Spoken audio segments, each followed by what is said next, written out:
Assalamualaikum warahmatullahi wabarakatuh.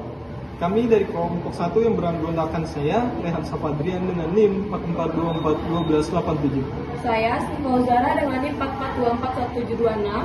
Saya dengan Andini Kansa dengan NIM 44240977. Di sini kami akan menjelaskan teori pengurangan ketidakpastian. Teori ini menjelaskan bagaimana komunikasi digunakan untuk mengurangi ketidakpastian antara orang asing yang bersama-sama terlibat dalam pembicaraan satu sama lain untuk pertama kalinya. Yang dimana tujuannya itu untuk menjelaskan bagaimana komunikasi digunakan guna mengurangi ketidakpastian di antara orang asing yang terlibat. Lalu pencetusnya itu ada Carlos R. Berger dan Richard V. Calabrese. Lalu ada asumsi teori. Pertama, ketidakpastian dalam latar interpersonal. Kedua, ketidakpastian dapat menimbulkan stres secara kognitif. Ketiga, komunikasi interpersonal adalah proses perkembangan yang terjadi melalui tahapan. Keempat, kuantitas dan sifat informasi yang diceritakan orang berubah dari waktu ke waktu. Kelima, sangat mungkin untuk menduga perilaku seorang dengan menggunakan cara seperti hukum. Kritik teori. Pertama, terlalu fokus pada interaksi awal dan asumsi semua orang ingin mengurangi ketidakpastian. Kedua, abaikan emosi, konteks budaya, dan peran sosial. Ketiga, kurang relevan di era digital dan media sosial. Keempat, tidak bahas dinamika hubungan jangka panjang. Dalam mengurangi ketidakpastian, terdapat 3 strategi dalam memperoleh informasi. Pertama, strategi pasif. Memperoleh informasi dengan cara melakukan pengamatan yang tidak mengganggu, yaitu melihat dari jarak jauh. Berbagai informasi itu dikumpulkan tanpa interaksi dengan yang bersangkutan.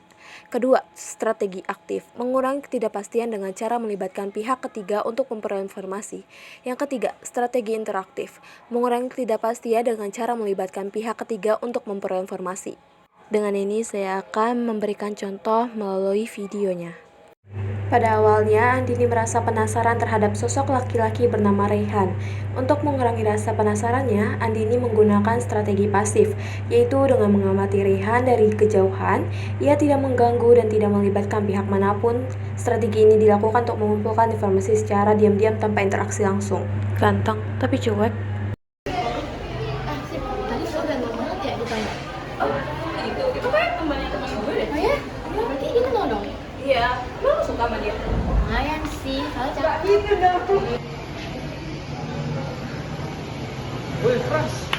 Kabarnya? Baik, Pras. Gimana, ada yang nonton? Ada nanti jam 2.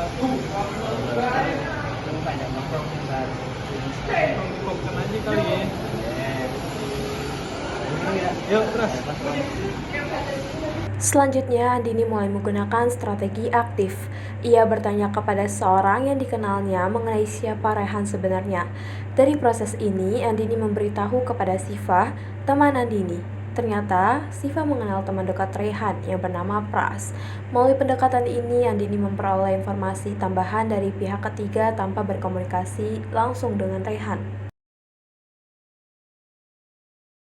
Setelah mendapatkan cukup informasi, Andini melanjutkan ke strategi interaktif. Ia mulai mencari tahu lebih lanjut tentang Rehan, salah satunya melalui akun Instagramnya. Dengan keberaniannya, Andini akhirnya menghubungi Rehan secara langsung melalui media sosial dan mengajaknya untuk bertemu. Dari pertemuan ini, hubungan mereka menjadi semakin dekat.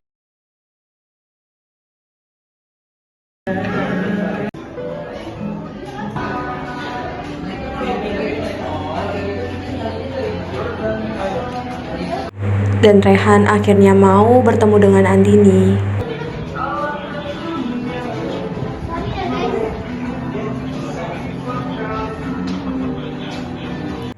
Lalu mereka berbincang-bincang atau mengenal lebih dalam diri mereka masing-masing.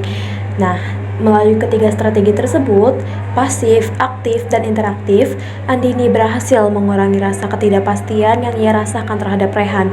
Dengan demikian, cerita ini merupakan contoh konkret dari implementasi teori pengurangan ketidakpastian dalam kehidupan sehari-hari.